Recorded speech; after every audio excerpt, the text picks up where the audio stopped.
G.I. Joe. What's up, everybody? This is Brody, Charlie, and Tudong Dylan from the Talk Punch YouTube channel and podcast, where we talk movies, do lists, rankings, and more, and you are about to listen to the Keeping Up with the Cardassians podcast. Enjoy! Don't you do it? A slightly less violent intro this time. Oh, ladies and gentlemen, welcome to Keeping Up with the Cardassians. My name is Nick. This is Rob. This is Joe, the only adult in the room. And you're lucky because previously we had started recording and Rob shot me in the knee with a Nerf gun. And just then my mic stopped working. So we had to stop and restart. But he's still holding the Nerf gun in a very foreboding way. So I don't know what's going to happen. But yes, welcome to Keeping Up with the Cardassians. We are a podcast that focuses on pop culture stuff. We love pop culture. We love movies. We love TV shows. We love music. We love comics. We love games. We love toys. Specifically Nerf toys. Nerfs. And we love all those things. Do we yeah. specialize in Star Trek? We absolutely specialize in Star Trek. But we love all those things. And today is a fun episode because we just finished Battlestar Galactica. We've the gods. We've finished the series, and I'm fracking depressed. No, we finished the series. So today what we're going to do is we're going to kind of give a wrap up on the series. But today's a potpourri episode. Today's like we're just going to catch up on pop culture stuff because we want to fill you in, on there's a lot going on in the news recently. I mean, we had the writer's strike and the actor's strike ending. We have a whole bunch of news related to filming of movies and all. So we're going to talk about all that stuff. But we also want to fill you in on our upcoming schedule because we're heading into the holiday season, and we got to keep our Cardassians happy, especially because Aren't we the Cardassians? I think that we talked about this last time. We did talk about it, but I can't call them our peepees because they're not all of our Patreons. They're not our Patreon people. If they went to Patreon, patreon.com/Keeping Up with the Cardassians, and signed up, they could be. You should should tell them about what we're doing with the PPs. So our PPs, okay, our PPs are our Patreon people, just for the record. Our PPs, okay? And we are going to have a day where we have a live recording for Patreon where they're invited to come on Zoom and we'll be on Zoom and we're just going to talk and shoot the breeze and we're going to have a few drinks here and there. Like a holiday party. We're like just a work gonna have holiday party. It's going to be a lot of fun. HR will not be involved. So originally we were going to have it not. on the 15th of December, but Joe is going to be late for that. He'll be a day late. Joe likes to be late for things. And $1 short. Oh, well, Who was 10 minutes late today? Yeah, I know. I was 1 minute early today, actually. I know you were. I'm always early. So we're going to actually do it on Saturday the 16th. So sign up for Patreon. We have two tiers. We have a $2 tier and a $5 tier. We want you to sign up Is for that those. accurate? It's technically accurate. I still can't get our three guys off of the $10 tier. They refuse to leave our $10 tier. Okay. But that's okay. I mean, if they want to keep giving us $10, and even though I said, hey, we're getting rid of that tier, I can't, whatever, fine. More power to them. Is it true that we love them more because they're at the $10 tier? Absolutely. They're our favorite children. That's what I thought. Yeah. Okay. So it's only a $2 and a $5 tier. So hop on that train because you can get access to some stuff. We make music videos. We make TV shows. We're getting ready to make an infomercial, if you will. Yeah. So sign up for this. We'd love to have you. $2 and $5 tiers. Here's the great thing. We're getting ready to release a new shirt design. And if you sign up, I'll get you a shirt. Even if you're the $2 tier, I'll get you a shirt. I'm willing to take the hit.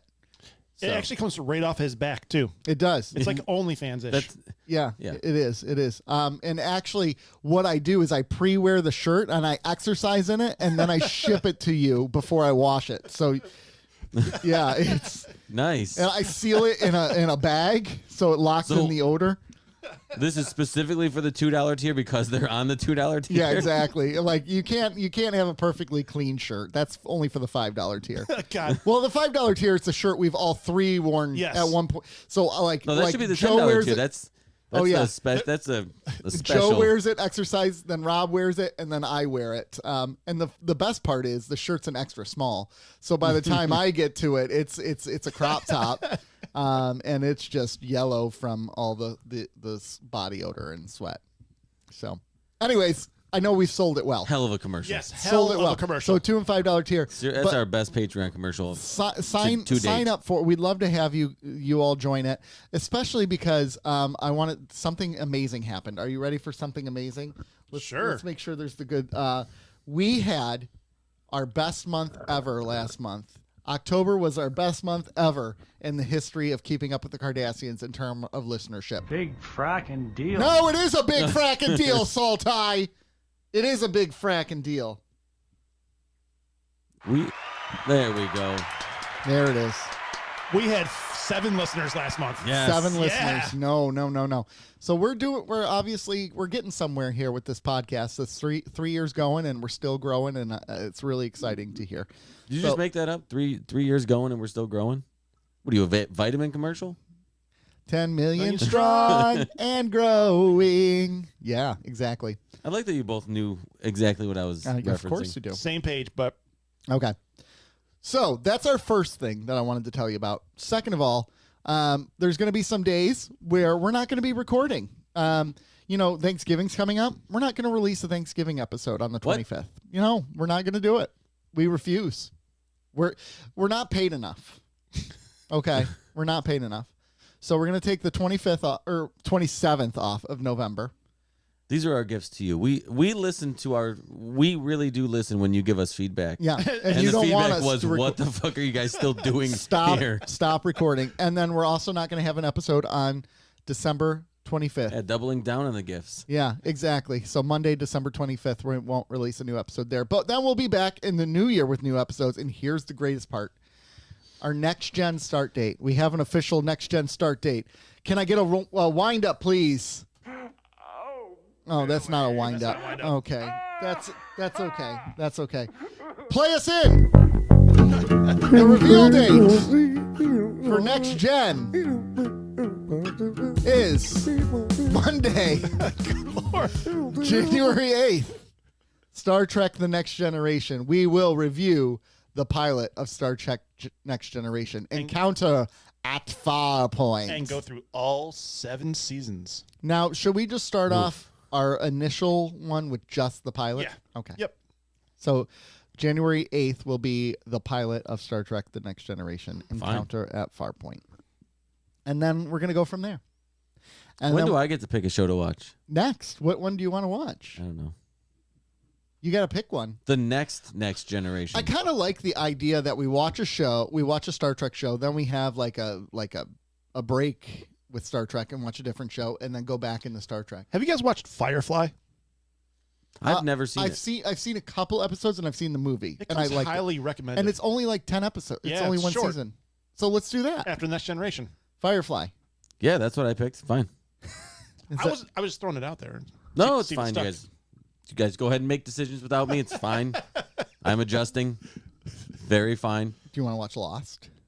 No, That's please. too soon. No, That's it's too soon. That hurts. Do you want to watch No. Seinfeld? Too soon? Do you want to watch? You know what? Okay, so okay. This is slightly off topic, but It's gonna be somehow 3 years before we get there. But okay. somehow I got wrapped down the rabbit hole of Seinfeld and Michael Richards and his whole apology for what he did. Ugh.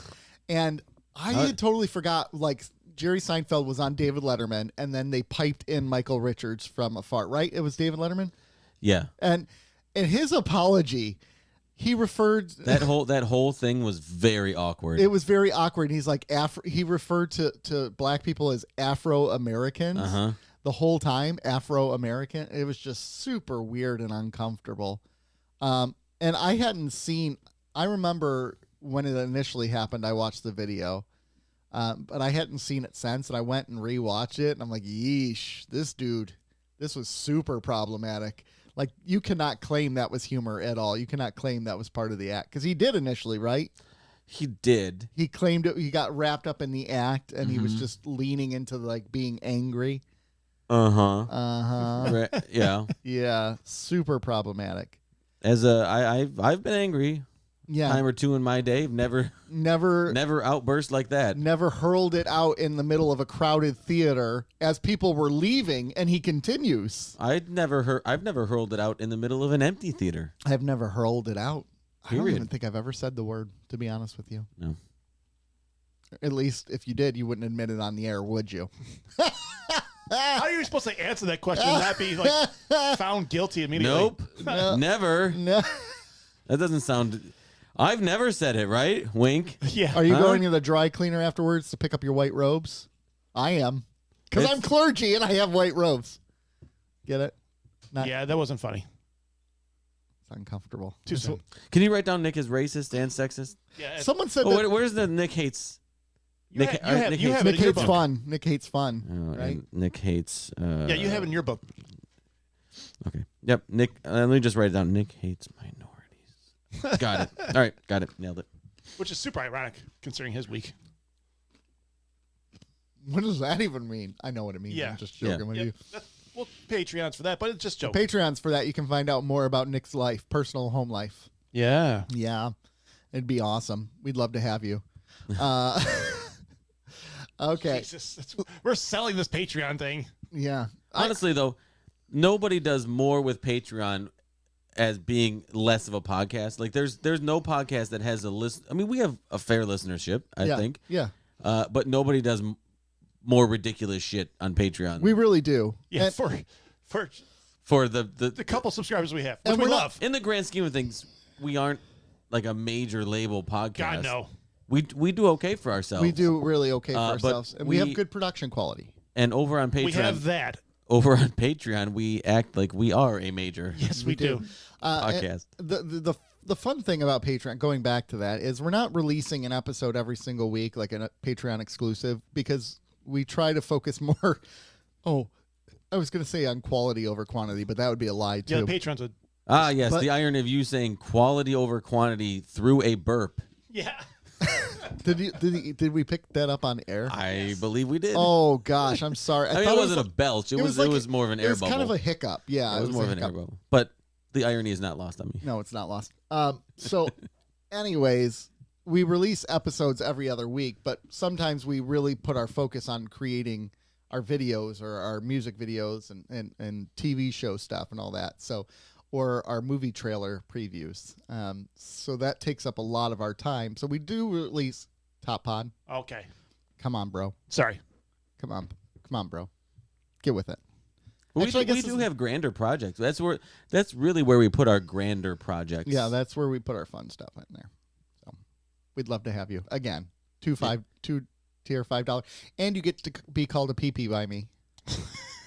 If you have ever wanted to see the three of us riding motorcycles shirtless and me on the back hugging Rob, that's the place to go. I mean, if that's your thing, if you're listening to this show and that pops into your head, you're like, where can I get Rob and Joe on a motorcycle shirtless?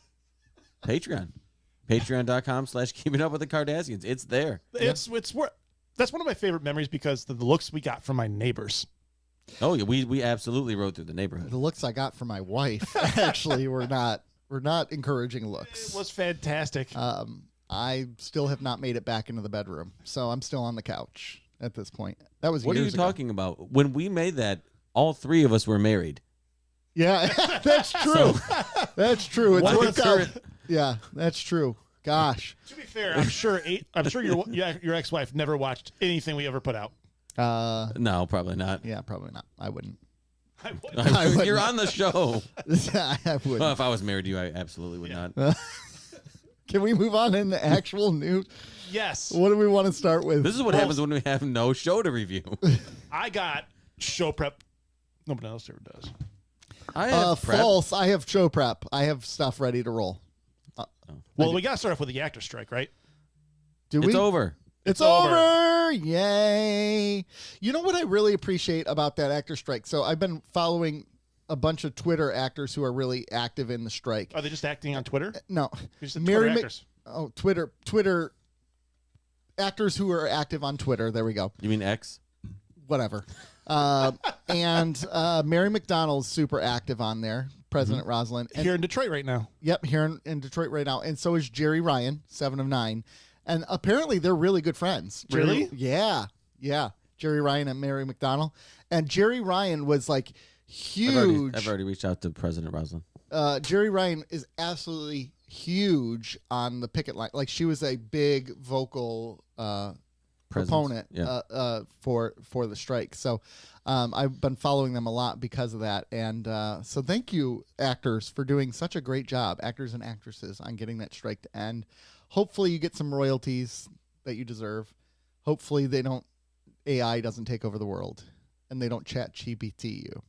They will. They will. They still will. It's coming. There's a loophole somewhere in there. They'll find. They're just staving it off until they're just staving off the inevitable until they're unable to work. Yeah, I think you're right. Right. I mean, have you taking AI and sort of, this isn't exactly acting in movies, but have you listened to the new Beatles song Now and Then?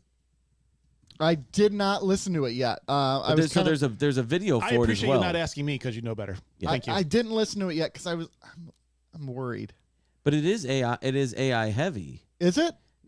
I was going to ask you. AI heavy in that they didn't AI. So they took. So there's a cassette tape from Lennon that they unearthed in like the 80s or 90s or whatever, and that's where "Real Love" and "Free as a Bird" from the anthology came from. Yeah. But they didn't have the technology to really clean up the tape. Okay. So now, thanks to AI and mostly Peter Jackson, what he did with Get Back, the documentary, being able to extract audio and extract something from without having like a multi-channel thing with something's in the same channel or the same, use AI to clean that up. And they were able to use AI to clean up John's voice for that song. So in a way, it's not actually even his voice. They didn't, it is, but it is. It is his voice from home recording tape. Yeah. But they were able to use AI to really clean it up. To fill in the gaps, to auto-tune it, to whatever they needed to do. And what they did is they also re-released 2 compilation albums from the Beatles where they used that same technology to go back to early songs where they didn't have as many multi-track recordings. So you'd have like drums and bass and vocal on the same track. Yeah. And you would have to engineer it a certain way, but you can't extract those things because they're on the same track. Yeah. Yeah, right. Now they've used AI to do that. Okay. So that's pretty cool that they can use it for those purposes. It is, but it's also very scary. It's very scary. Yeah, because then you don't know what you can trust anymore. Right. Yeah, exactly. That's my issue with it. And we've run into that with music for the last 30 years, right? Ever since the rise of digital recording and auto-tune. Like, you don't know if that's actually their voice anymore. Right. Can they hold that note? Can they actually sing the way they sing on the record? And some artists, you hear them in concert and you go, absolutely not. Britney, I'm looking at you. Is one example. Though I don't even feel like Britney could sing on her actual albums. No. I didn't. Her voice was not impressive to me. But there's other artists out there who do that. They make, there was one more recently where they showed her live and she was just absolutely terrible. She was out of tune and flat the whole entire time. And it may have been just like one bad day. It's not just pop stars. It's like Pop Evil. Guy can't sing in person either. Oh yeah, exactly. So I don't know. It's a scary thought. I really need to go listen to the Beatles stuff, the new Beatles stuff. I've just been scared to listen to it. Isn't it weird to say the new Beatles stuff? Yeah. I mean, every time I hear it, everybody knows I'm not a Beatles fan. I just don't get it. But to hear those words, it's just so foreign to hear that. They were number 1 in the UK. Yeah. The Beatles. I know. The Beatles and the Rolling Stones were both just released new music. Yeah. Wow. Yeah. The Rolling Stones just released a full album, and the Beatles released a new song. What year is it? I know. It's weird. That's amazing, though. And then Mariah Carey's coming from with All I Want for Christmas Is You. Break her out of the vault, baby. She's coming. I've already heard it. She's Yeah. I avoid Christmas music. 100.3 WNIC. It's already here local. playing. Oh yeah, Christmas music. 24/7, baby. Jesus. Didn't they start on November 1st? Yep. Or, yeah. Or first or second or third or something. I think it was that Friday. Whatever that Friday was. All Christmas, all the time. Yeah, my tree's already up. Decorations out. Let's go. If you're listening to this, all 7 of you, when do you do the Christmas thing? Like, when does your Christmas gear stick in? Is it November ASAP. 1st? Is it earlier than that? Is it December 1st? Mine is personally December 24th. Oh, I feel the Holy Spirit rising. Yes. Is the Holy Spirit Mariah Carey? I don't want to. No, that was indigestion. Okay. Underneath the Christmas tree. He's nailed I it. just want you for Hey, Nick. I think Nick is doing We 20. want people to listen to this show. He's doing 2023 Mariah Carey. Yeah, you're right. Make my wish come. See, but here's the thing. This song, this is absolutely her voice when she recorded Oh, it absolutely. back then. Oh, yeah. You might want to pot that down because It's about to get live.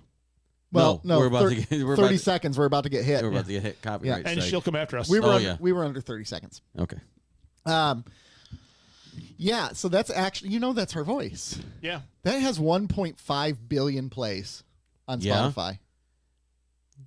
You think that's All the- between November 1st and January 2nd. Don't matter. She's still loaded because of it, right? Yeah, she doesn't have, She doesn't ever have to do release shit an album because- ever again. Because of that. She'll never. I mean, it's ridiculous how. Number 1 every year. Don't be haters. Is that the okay? Did we talk about this on an episode before or like a Christmas episode? But is that the last new Christmas song that is a stone cold classic? I think we have. I don't know. I think Carrie Underwood has released some stuff But I'm talking like no, a classic. Like 'cause- that is an all time Christmas that you'll song. hear in 40, Yeah. 50 years. Red that off the red nose. Rudolph the Red-Nosed. Yeah, thank you. But I mean, if you put together 10 Christmas songs that are absolute stone cold classic That's on versions, there. you're talking like 6, like Bing Crosby, Johnny Mathis, Elvis, and Mariah Carey. I think that might be the most recent stone cold classic. Is Christmas that song. reflective of the? This sounds weird to say. Is that reflective of like the early 90s, mid 90s, was where Christianity all of a sudden is gone? So they're not releasing Christmas music like they used to, right? Now Christmas music is I very disagree. generic. I think. Well, they're still releasing Christmas music, but I think it's so generic sounding. Secular. It's secular sounding that I think it's lost its appeal to. I don't know. I'm trying to figure out how to word that. I just think But I that feel there's like so much content out there that it's hard to grab onto, and lack of, I don't want to say creativity, lack of impression, where there's just not that song that's going to grab you. I mean, Originality? yeah, originality. Maybe if Taylor Swift put one out there, I'm sure it would blow up right now. Something original. There was a who was it? Kelly Clarkson song. That's Oh, a shit. Christmas song. That's a good one. Let me see if I can It's a find. good one. It's Yeah, not it's- great. it's very good. Yeah, Let me see because I know what you're talking yeah, about. because that's that last one that kind of hit my ear. Where I'm like, that's not bad. Yeah. Which one was that? Was that? Underneath the tree, or I think you're right. Was it this guy right here? Hold on, let me. You know what? Zoom in. Yes, Yes. this is Yeah. a good song. This what's the name of it? Underneath the tree. Oh, it's a good bop. Yeah. This is a good bop. I could see this sticking. No. Oh yeah, this is definitely a mainstay. Fade that And out it's though. got a Christmas feel to it too. It's got that. Oh yeah. Yeah. This is a mainstay on Christmas radio, but it is not Mariah Carey level like classic. Yeah. That's a good one though. You know, what makes me want to die right now that we're talking about Christmas. It's a holiday season, It's baby. too early, baby. It is not too early. Way too early. No, it's not. It's not. My house is filled with the Christmas spirit. Yeah. Not a sign of it here. I mean, next time you come at my house, it might be filled with Christmas stuff. We'll see. You guys are gross. Yeah, we are. Have you guys got down the YouTube wormhole before you watch one video and it just takes you to another All the video? time. Yeah. I don't do it very often, but this morning, because I was trying to kill time because I was up way too early, I started going down the wormhole a little bit, and they were completely unrelated videos. But have you guys watched many reaction videos to songs? Yeah. I have, yes. Okay. I've seen those. I I have too, and here and there. I haven't stuck with a video, but this one I stuck with. There was a reaction channel called Wolf Hunters out there that was.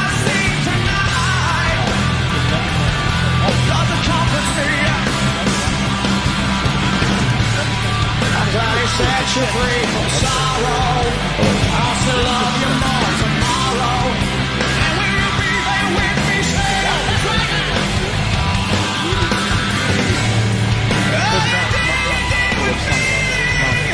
And you always found me.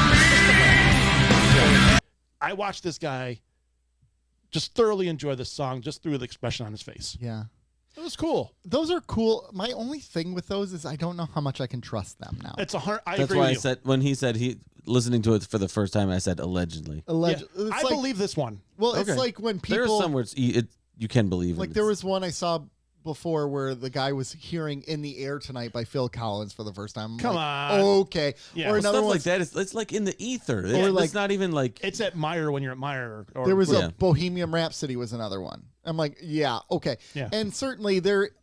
Okay, so and the one I watched, it was a black man listening to these, and I'm like, okay, well maybe. oh, you don't believe him because he's black. No. Wow. Wow. No, like maybe in black This culture, goes with this depending theme on where today. you grow up, you're not listening to the music that the white boys like me listen to, right? But you'd still.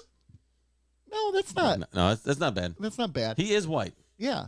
Like I wouldn't know. There's a lot of singers I wouldn't know from black culture that they'd be like, "How do you not know this singer?" Right? And it probably works both ways. Name one. That's the problem. I can't. I was trying to get you. I know you were. You Michael Jackson. Jodeci. You don't know You don't know a Jodeci? Jodeci song? I do know. No, well, actually, I would. I couldn't name a song off the top of my head, but I would know it if I heard it. Okay. Okay. So, anyways, when I hear those, I sometimes don't believe them. I'd say probably a lot Alter of times. Bridge, I don't. could buy. Yeah, but I just watching the guy's reaction though. I believe him because you could see he was reacting actually to the song and just enjoying the journey of this emotional ass song. Okay, so my thing with the reaction videos is how choppy they have to be for copyright. Yeah. So you have to like every 30 seconds or every like however long he has to like pause it and do some sort of critique Talk about it. Yeah. and then keep going. And I get it, but it's you don't get the full song that way. you don't get thought the there- full song. But I do appreciate them. I've seen plenty of them. I thought there was something on YouTube where it's fair use law where you can use it for some. I thought there was something on there. You can But use I- it if you're not capitalizing financially off of Oh, it. that's what it is. But but if you are, there are certain rules that you have to. Yeah. Yeah. When there is a I don't know the name. I can't name the channel, but there's a father and son. We get duo. it done. I don't know. We're no. father and son. Give us a call. Okay, put a pin in what I was just gonna say. So Rob is wearing a Harmony House shirt, Yeah.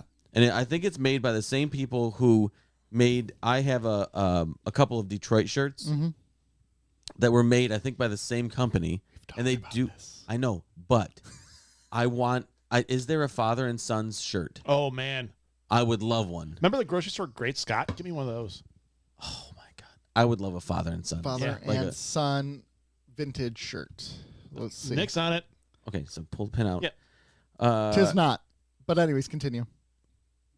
Father and son duo where they listen to full albums Okay. and they go track by track. Oh, and that's it's cool. It's still the same sort of thing where that you can only play a certain amount of it, but I do get into the reaction videos a little bit on YouTube. I like more. Have you seen the kids react? Yes. Where they put them on old computers or like old video game systems? Those are good. Or they listen to like 80s songs or 90s songs or grunge or new metal or whatever it is. Well, now that's like they listen to boy bands from back in the 90s and they're like, oh, how did you ever listen to this? And I'm like, okay, let's listen to your crap. And cut it out, nerd. I watched one of those you were Do some talking about, chores. and it was kids reacting to Korn back in the day. Yeah. And they're like, these people are so angry. Why are they so angry? I'm like, kids. Let me give you the story. Yeah. Well, you're too young to hear the They, story. they, why? they didn't listen to the song Daddy. They listened Yeah. to more Blind or something Got like the that. life. Yeah. Or Shoots and Ladders. Anyways, there's that. So what led you down the wormhole? Where did you start? I It's started. always interesting where you start and where you end. I don't remember. It's like suggestions And I'm like, I think I started with Anthony Jeselnik, Mm-hmm. which is weird because then in suggestions it still had that down there. And I'm like, why not? It's a good song. Mm-hmm. And then I watched this guy and I'm like, this is really cool. Nick had never seen Anthony Jeselnik before, the stand-up comedian. That was a little Not until pre-show today. watch. That's Yeah. fun. Until today. No, that was fun. What'd you think? I laughed very hard. Who is your You're favorite, canceled. Who is your favorite stand-up comedian? Currently or all time? Currently. It's got to be current. I couldn't even tell you because Really? I'm not like I'm terrible with names, so I couldn't tell you. Mine current favorite stand-up comedian is Bill Burr. Second is I like that Dane Cook fellow. I feel like he's up and coming. I like Taylor Tomlinson. Oh yeah, I think she's just got a show. I think she's awesome. Yeah, We could talk about that too. But yeah, she's great. I watched her special on the plane when I was coming back from Orlando. she's funny. Yeah. I do like her. And I also- She is young. She just turned Come on, 30. man. She just turned 30. Just at her 30th birthday. Wow, so and she's getting a she's- late night Mhm. talk show. she's Wow. coming on after after. Jimmy Kimmel, right? No, she's on CBS, right? After Colbert. Colbert. Okay. Yeah, because she's taking over for Cordston, right? yeah James Corden, who was a DB, which is part of the reason why he doesn't have a talk show anymore. Language, young man. I know. I know. Defensive Goodness. back. He played defensive back. Oh yeah. Yeah. I just by judging, I don't think he did. I'm gonna guess he did not. Wow, way to body shame. I'm not body shaming. I'm skill shaming him. Yeah, that's good. He has no football skill. He's got musical chops though. He's a good singer. Oh yeah. You can't. I don't know how well that translates to the football field. No. Did they say how long until her show comes on? Because now they I just don't know. announced it. Yeah, that was just announced. I'm I don't assuming know. it would be in the fall, For like the- next fall, Yeah. because they're gonna have to like build the set and build up a set list and everything. Is it going to be kind of the same thing as James Corden, or are they going to be sketch based? I hope they would do something differently. I don't know. Just by personality, I think it'll be better. Okay. Taylor's awesome. She was just here, wasn't she? Yes. The 2 nights. Mm-hmm. Yeah. Mm-hmm. I was Well, not. that's pretty I was cool. not able to go. So she'll be the first female talk show host in the modern era, right? I mean, Yeah, because when's the last On what network? You mean like, network for late night? for network? Because Busy Phillips had a show. Yes. Who's the? Oh, there's a Samantha Bee has a show. Yep. But Uh, those are more like who- daily show sort of feels, right? Like I'm talking like an actual straight up. I think Chelsea Handler Chelsea, had one. that's the one I'm thinking of. Chelsea Handler had one, but Chelsea Handler's show and Busy Phillips' show. Busy Phillips' show was more like a late night show. okay. It did not do well. I think mostly I'm not a Busy Phillips fan. Yeah. But hers was more like a traditional late night show. Okay. Not good. I think Taylor will do significantly better. First name basis. I There's like it. another one, A Little Late with Lily Singh. I don't really know that one. But that's one of the talk show hosts right now, too. I mean, there've been it's interesting. It's interesting the inherent sexism there is in talk shows, where the men are on late night Yep. and the women were all on during Daytime. the day. Yep. Exactly. Like, I mean, Kelly Clarkson has a talk show. Mm-hmm. Oh yeah. We just Ellen had a talk Ellen show. had a talk show. Oprah. Oprah. Yeah. She did?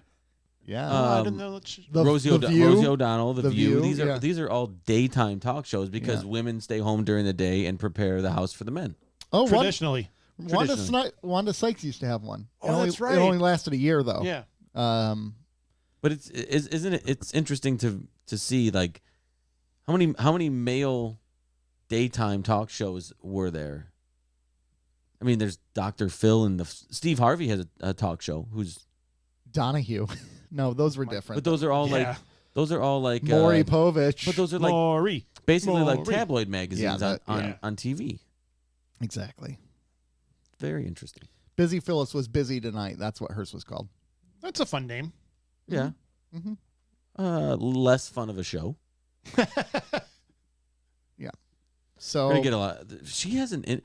Are you familiar with Busy Phillips' work? My wife is a fan. she was in Cougar Town, She wasn't she? is. Busy Phillips has an interesting sort of cult-ish following. Yeah. Yeah, she does. For someone who isn't like, she's not super popular like overall. No, but she's known. But she's within the people that she's known, she's loved. I think it's because of her social media presence. Oh yeah. Okay. Is she super active on it? I'm gonna guess so because like someone like my wife, there's no reason that she should be as like a big a fan as she is. I mean, or so was. Did she watch Cougar Town? Yeah, she was a big Cougar fan. Cougar Okay. Town. I can't talk today, guys. Well, she was in Freaks and Geeks back in the day. God damn, that show was so. She was in Dawson's Creek as well for a while there. Mhm. What else did she do? Trying to think of what else she really did. That's it. I mean, And scene. oh, she was in ER as well, Oh, which is probably why your wife loves her. That's true. She was in ER. And then Cougar Town, of course, was I mentioned that earlier. He was in later season ER, right? Yes. Later series. Season yeah. 5 and 6 of ER. Oh, that's Still, no, 'cause that's not that early. That's yeah. early. How many? There were like 11 or 12 seasons. There were quite a few. Wait, seasons I could of be ER. wrong. I lied.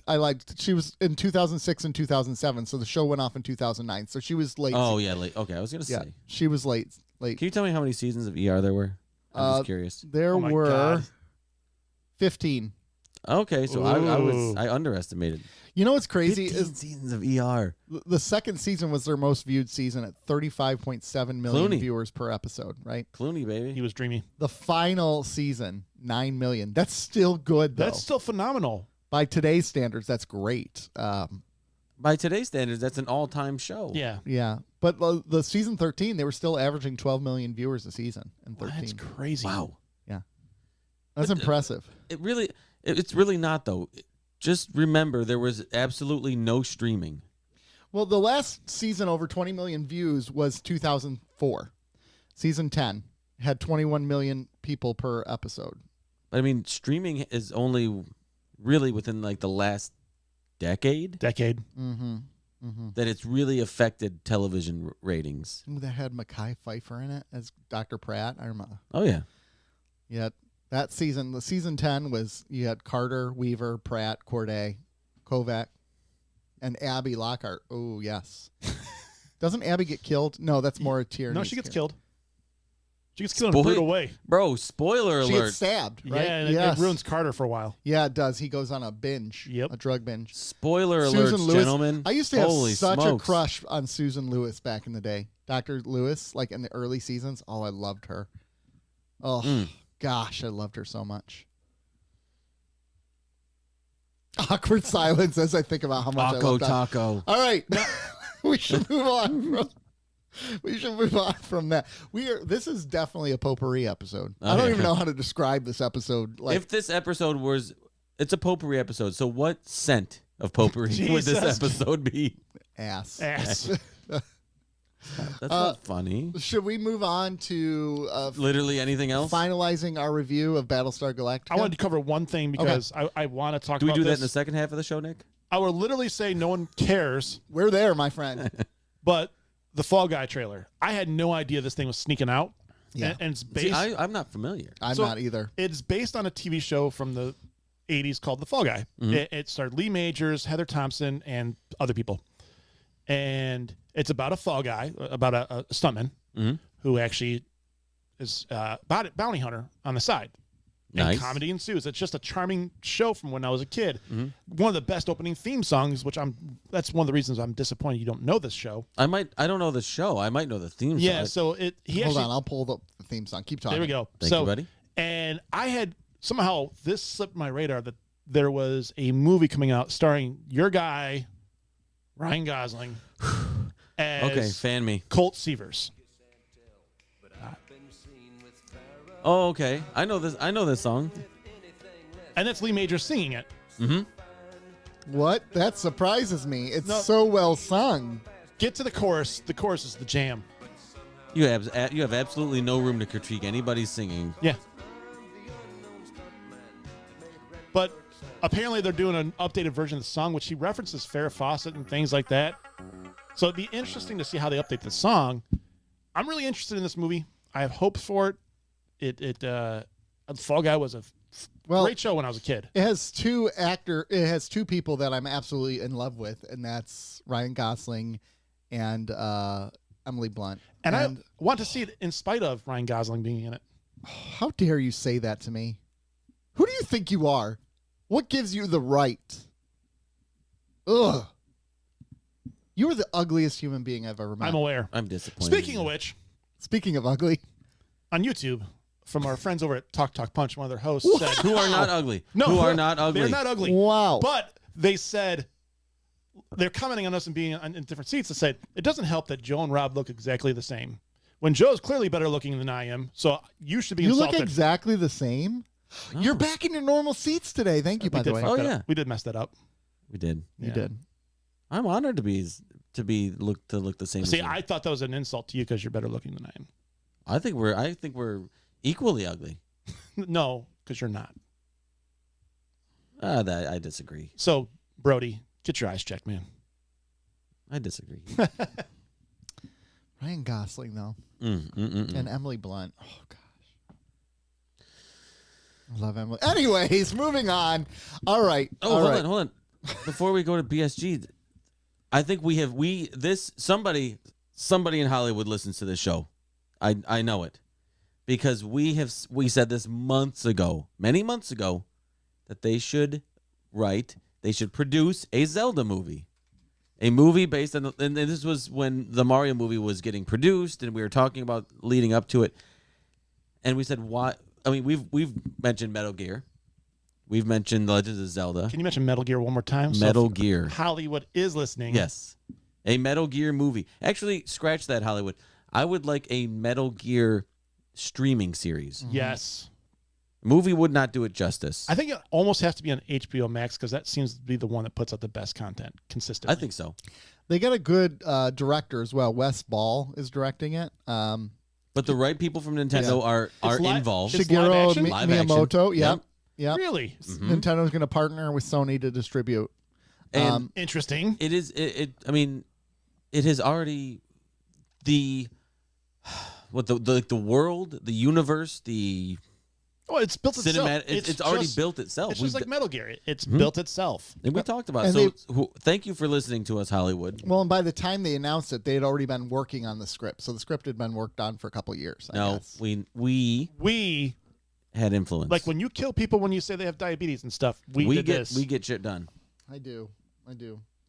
Which reminds me, where's it at? Diabetes. Yeah, Diabetes. You gotta be more timely with those though. you do. You get it. I miss that song. I do miss the Hey, we have a derpy derp question of the week. I was thinking about when I was thinking about I how do our it. show is going to go. I do have a derpy question if you want to do it. I have one. It's a Hit good the one. music.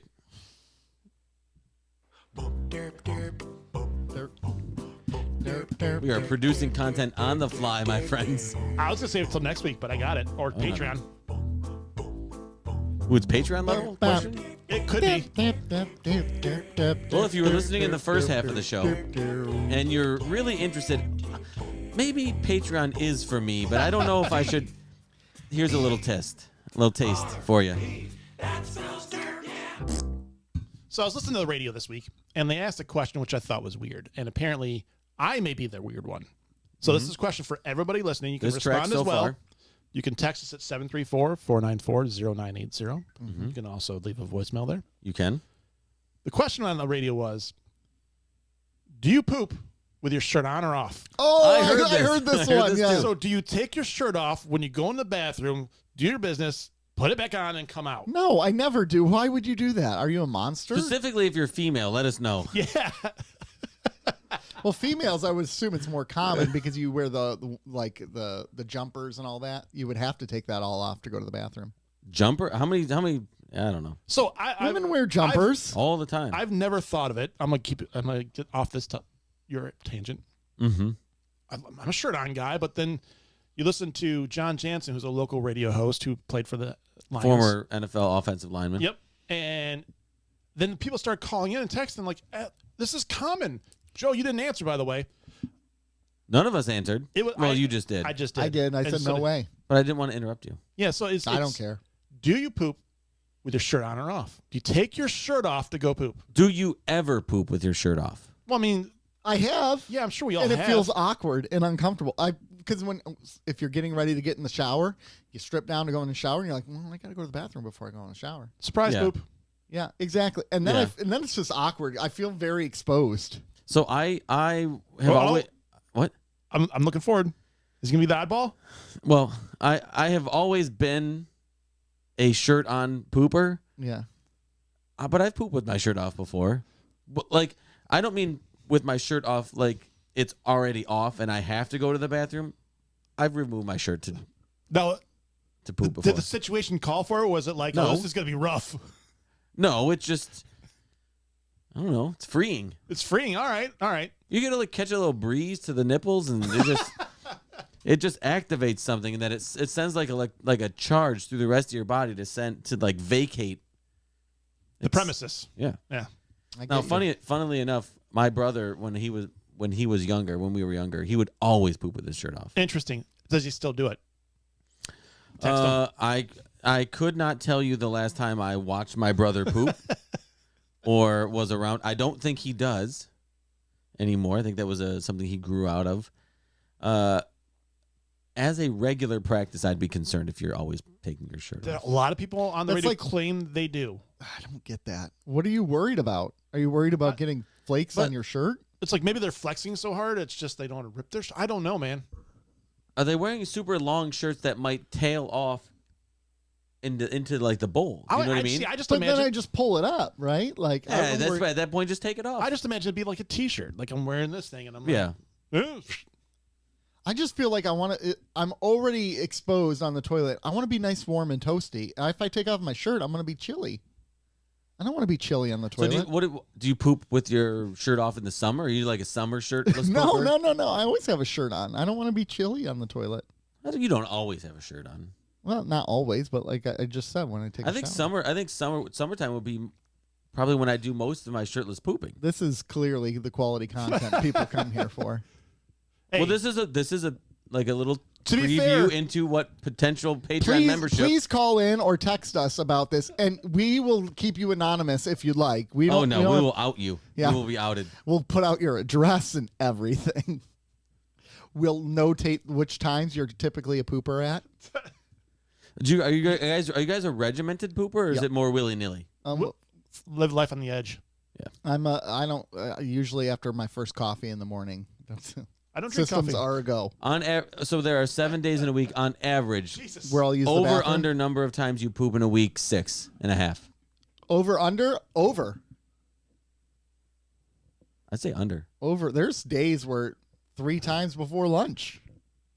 I always say this. My body is very efficient. It uses what it needs and it does not waste much. I've had ever since I had my gallbladder out, my stomach is just tore up, so it's random. I have no idea. Yeah. So Gallbladder does that. Leslie has the same issue. Yeah, it's just surprise, and Mm-hmm. so might be some days it's over or under 6. Other weeks. No, not, okay. No, he's Okay. saying for the week. Yeah, for the week. Other weeks way over. Yeah. Okay. I got you. All right. Can we move on from this? Patreon.com / keeping up with the Cardassians. We are selling this bad boy hard today. Yeah, we are. All right. Well, we're officially closing the books on Galactica, Battlestar Galactica. Hell yeah. I've never been happier to record an episode. As you know, last 9.5. week we reviewed Daybreak parts 1, 2, and 3. And if you listen to our review there, our reviews were, we enjoyed the episode. We had our issues with it, absolutely. But we still enjoyed it nonetheless. And if you followed that episode, you know that I kind of said the rankings overall we gave for the series and everything. So, like, if I go by Daybreak, Rob was the most critical of Daybreak by far. He gave a 4, 7, and a 7. I gave a 6.5, 8.5, 8.5. The 4 was uncalled for. Which I did get crap for on the internet as well. Yeah. As you should have. Yeah, you should have. And then Joe, you gave a 6, 8.5, 8.5. So, Wait, can you read any of the crap that you were given? I think it was on YouTube. wasn't on YouTube. Maybe I got a message about it. I don't know. Well, regardless, I'd like to know how accurate it was. It might have been a direct, like a DM, or it was on the internet, or on YouTube, one of the two. Okay. It's warranted. I mean, 4 is outrageous. yeah. Well, I mean, it wasn't good, but 4 is garbage. 4 is like 4 is not garbage. By Nick's grading scale, 5 is okay. 4 is like no. I'd never have to watch that again. 6 is okay. I'm just saying what he's kind of established. 5 is like meh. Yeah. You go by what Nick says. I see. So some of the ratings, someone quoted on there that they gave my rating of Daybreak Part 1, 2, and 3 was a 9 out of 10, and they loved the element of Starbuck being an angel, or the lack of addressing God. Really? They like that because they don't explain it, and they actually like that. Sometimes things should be left unexplained. Which I agree to a certain extent. It just didn't work for me here. Mm-hmm. I would. Do you know who that is? Can you say the username? Because if they come back, Sohan Ashu 4203. okay. Because I would have you watched Lost, and I would like to know what your thoughts were on the Lost finale, because there was a lot that was unexplained, and it just, when it comes to shows like this with a real sci-fi element to it, or just straight up sci-fi, I don't like things being left unexplained to that degree. That was like, Yeah, I don't know. That was like a big one for me. I can get that. Someone else also quoted in their fun fact, Bear McCreary actually worked out how to get a 7-digit sequence out of his arrangement of All Along the Watchtower. Which is really cool. That is really cool. Like for the jump coordinates, Yeah. that is really cool. I think that was I do Bear like that. McCreary's first work. And now he's a big composer. He does a lot of stuff. He does the God of War series as well. Oh, really? Which the music on God of War is Wow. incredible. Yeah. He's good. He's really good. Okay, so let's dive into the review of the series of Battlestar Galactica. We've had 4 seasons of it, and if you recall, each of us kind of, we hovered around overall reviews of each season. We hovered around the 7, like the first season, all of us gave high 7s to, except for Rob, high 6. Rob gave a high 6. Season 2, Rob gave a low 6. Joe and I averaged around a 7. Season 3, right at 7 for me and Joe. Rob, you were at 6.4, and That's my height. season 4, I was at an 8. Joe was at an 8. Rob was at a 7.2. So each season, Rob was consistently the lowest, is what I'm getting at here. So it's obviously Rob did You're not. gonna get me blasted on the internet again. Thanks. Rob did not enjoy Battlestar Galactica as much as us. To be fair, Hold on. for you, That's a 7, dude. I was going to say, to be fair for you, that's still a good rating. And if I were to I'm going to quickly jump to the DS9 ratings. I think you tend to be a tough grader. I am a tough You grader. have high expectations. I wouldn't call him a tough grader. I think he just hates everything. No, like, That's not far from the truth. Yes. so like DS9, Rob, you were consistently, your final ratings are right around 6.5 5.98. every single season. Season 6, you were barely a 6. Season 7, you were a 6.25. So I think we were much harsher graders on DS9, or because it was new content to both of you, it causes you to grade a little bit higher and different. Like, That I could be- wonder that if could when be you true to watched DS9, you gave it a little more, like you were a little harsher on it because you've seen it multiple times. And that's his all-time favorite TV show. Exactly. Of not just Star Trek, Yeah. TV show. So to be fair, you've rated overall DS9 or Battlestar Galactica higher. I've been waiting for him to than bring this up. DS9. I've been waiting for him to bring this up. higher. This is a than DS9. spicy take. I But like this. I clearly liked it less. Let's examine. You watched it at a different point in your life Well, too. there's also it's different shows. To me, like if you're watching a different feel. If you're watching a comedy, like let's say if you watch Community, Yeah. that's a different grading scale than a Battlestar Galactica or DS9. Or Community would be a different rating scale.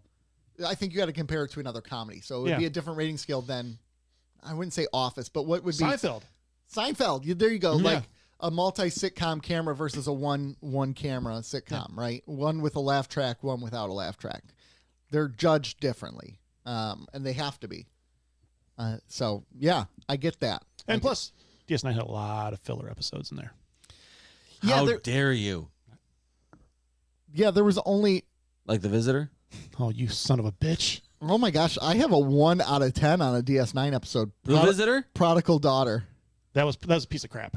I don't remember that one. So isn't that where Brian's kid gets lost in that time? was Esri, right? That was an. That was Esri. Yeah, you're Esri right. goes back home. Goes back home to. Nah, we're good. Nah, we're good. So bad. So bad.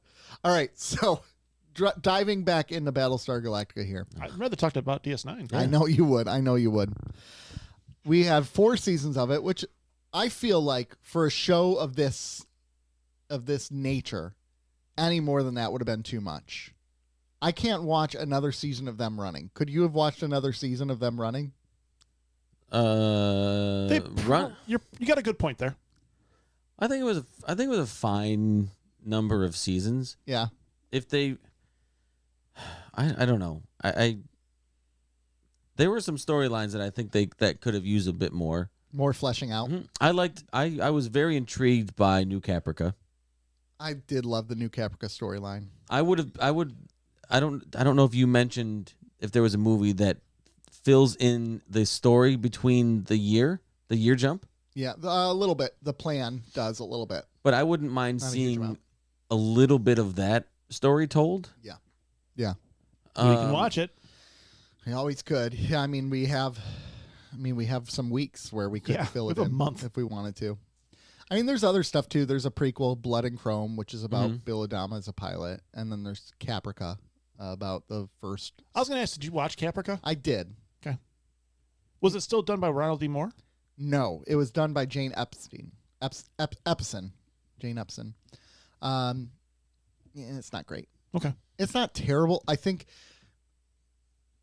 by the end of the first season, after it got canceled, like they had started to find their footing. Like the first couple episodes are like a slog, and then by the end, you're like, okay, I could see where this is going, and then it gets canceled. So. Oh, so it did get canceled. It was a series? Yeah. Yeah. Yeah. Caprica. Oh. And it's more of a drama. It's before the alien attack. Okay. Or the Cylon attack. Yeah. It's about the guy, Daniel Greystone. Isn't Elias, the guy, the villain from Mission Impossible Dead Reckoning, one of the families in it? S.A. Morales? Yeah. Yes. He's an Adama. He's great. He's an Adama. I'd be interested in that. The grandfather of Adama, or the father of Bill Adama. Okay. He's the father of Bill Adama. Eric Stoltz is in it, and S.A. Morales. So Marty McFly's in it? Yeah, exactly. But yeah, it only lasted 1 season, 19 episodes. Okay. Which I think is part of the problem. Too many episodes. What year was that? Was it right on the heels? 2010. So it was right on the heels because BSG ended 09. But so its first episode was watched by 1.6 million. Not bad. The final episode was 0.78 million. But I mean, it was on Sci-Fi. It's not a huge loss, really. No, yeah. I mean, if you're starting, what was it? 1.6. What was the last episode of? Well, that's more than, Galactica. Yeah, that's more than half your audience, though. that's true. Battlestar Galactica. Let's see what we get for their. I think it was like 2 point something. Okay. 2.3 was a finale. 2.6, Yeah, I think you're right, but somewhere around there for the last 2 weeks. I want to say it was like 2.3. 2.3 for the final season. Dang, you're good at this game. You are good I at am. this game. I love it. 2.36 million for Daybreak. And that's the only season that we was have the numbers. The Yeah. Nielsen numbers. Yeah. I thought that's not bad. I actually thought Caprica was really cool because it explains how the Cylons get to believe in one god versus, because I mean, I can just kind of sum up Caprica for you because Yes. what's the point? We're Nap time. never going to watch it. I'm gonna watch it. Do you really? He said it. He's being sarcastic. Okay. No, he said it. I say a lot of things. Basically, the guy, his daughter dies. Spoiler. And he's trying to figure out a way to bring his daughter back. And he's the guy who creates the robots, right? The Cylons. And he puts his daughter's, he somehow downloads her brain waves into this Cylon. So she becomes the first Cylon figure. And she believed in one god versus multiple gods. So that's how she spreads it to all the Cylons. And the Cylons, spread from there. So the whole thing is about him trying to bring his daughter back to life in a Cylon body. And it ends. Boring. The series finale ends with her waking up in her original body as Nice. a Cylon. It's like a Newhart. Like a hybrid body almost. Yeah. So Mark 6 or whatever model number. Yeah, Mark I don't 8. know, but there's no war in that episode. There's no war building up at all. In fact, actually, it's about how the Cylons came to be trusted and how humanity came to rely upon them for everything. Also covered in the Pandaverse, South Park. Okay. Well, What was? AI taking yeah. over and humans Oh, becoming dependent on it. Nice. so 4 seasons of Galactica. We all agree that it probably shouldn't Felt have like gone- 8. shouldn't have gone on any longer than it did. So would you be able to go back and say what your favorite season was? 4. Yeah, final I'd say, season? I'd say 4. Yeah, Because it was ending? Yes. Or because it had some direction? Like it knew, like it was leading towards the final story? I don't know that it was. I don't know that it was because it had direction. I just thought the storytelling was incredibly compelling. Yeah. In season 4. Like they were season, was it season 2 or 3 that was really the slog fest? The one Season that was 3 started boring. off really strong because that was Caprica, and then Yeah. in the middle it just Yeah, that dropped. Poopy. So season 4 was like, okay, they were telling stories. We were getting advancement in storylines. We were getting more character development. It was a story with a purpose. It was story with a purpose, and there were outcomes and decisions of weight. Yeah, yeah, I agree. And I don't know. I thought season 4 was really good. I thought I liked season 1 too. Season 1, the very first season, I think yeah, so. that's you had Despite some of the videography challenges and Well, the way it was shot, yeah. especially in that first season, was brutal. well, season 1 had like it dealt very specifically with how they survived. Like it had the water one where they ran Yeah. out of water, they had to find water. 33 where they were constantly on the run every 33 minutes. Litmus where it was the military trial. That was a good one. I love that. That we episode. both loved. You liked it quite a bit, but not as much as us. Gosh. I think season 1 really did a good job of setting the table for some Yeah. of the storylines that we would become pretty involved, emotionally invested in Yeah, and get some payoff on. Yeah. over the course of the season. Yeah. That was a season where it was at every turn, Baltar was just red flag, red flag, red flag. We were like, what Everyone's the like, Baltar, you're amazing. Baltar, you're amazing. And then by the end, everyone hates Baltar. So you finally got your payoff where no one likes Baltar. Everyone distrusts him. He never They- died though. He never Yeah. died. Son of a bitch. Okay, so Although we did get Gata, so you did get Gata. And Callie. yeah. So it's pretty funny. The other day, I was on And YouTube. Zarek. And Zarek, yeah. So would you? Well, Bastille Day, that was another episode. Would you rather trade those 3 deaths for Baltar? Yes. No. Yes. No. Really? No. Yep. Wow. No, how dare you, sir? Give me Baltar's head on a platter. Oh, No, I think Baltar. I think Gata's a Baltar bum. ends strongly. No, I don't. I think he. So you don't Like, think there was any whimpers out. you don't think there's any payoff to Baltar, like any? Screw him. I thought it not as much. No. I thought there really was. The guy goes from being an incredibly selfish individual To to being a finally douche. doing a selfless act at the very Well, end. one. Wee. Yeah. Again, It does it well, and this goes back to what I've said. Can you be a total prick your whole life and then have a moment where you turn around and all of a sudden everything's Problem is, forgiven? we only saw a moment. Again. Yeah, is he going to be a good guy the rest of his The life? answer is no. Yeah, probably. But I also I said this last week. I question the decision. I think there's a little bit of I'm going to go out a hero. I'm going to stay and go out a hero. Because I don't want to live anymore. No, because he could have left and that would have been a very selfish act, right? To leave and basically guarantee your safety or whatever. Yeah. Or you could stay and fight as a selfless act, quote unquote selfless act. I think he wanted to go out a quote unquote hero. I mean, I think he's a bum. I liked at the end. You would.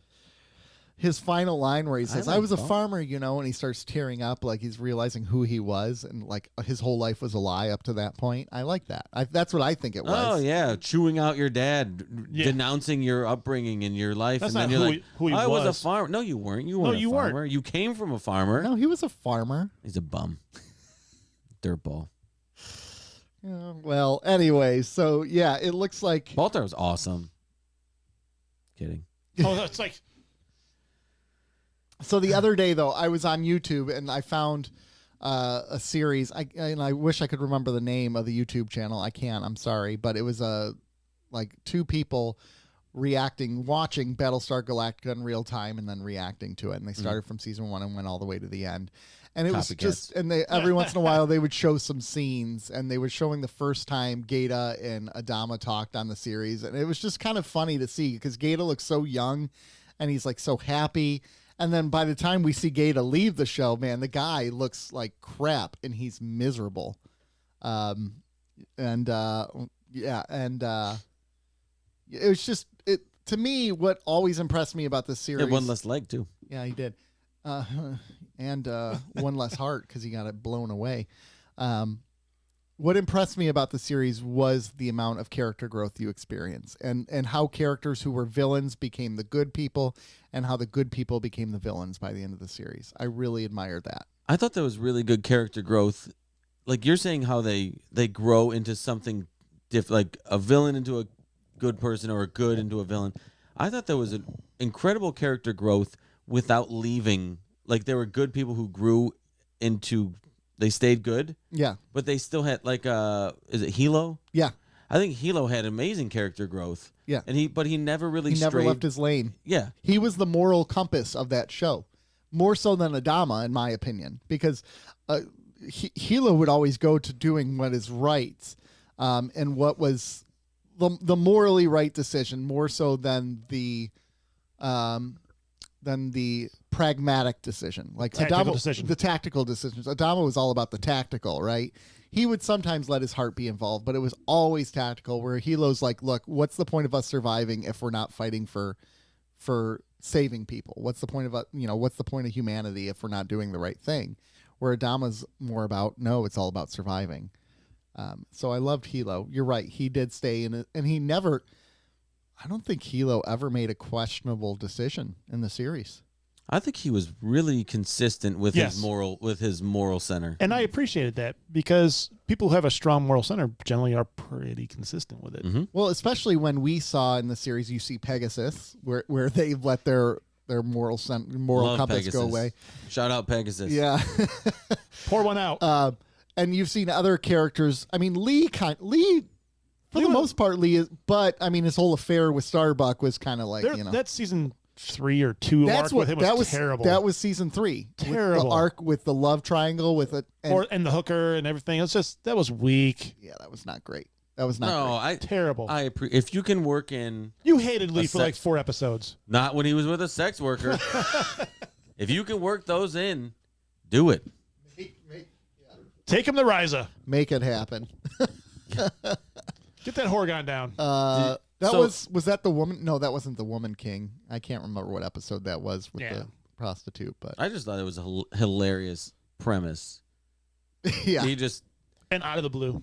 it was out of that- pocket. Honestly, that was a Star Trek move. That's the issue with it, right? It did a standalone But it was episode. so out of pocket. Like, there was no lead up to that, and you're like watching this episode, and he's in love with the sex worker I'm in to the love point- with a hooker. to the point that he's like wants to be with. I'm like, where did this come? Where did this come from? He listened to way too many Wyclef albums. Maybe. I mean, maybe. it's gonna happen. So for the most part, though, he was pretty stable. He lost it.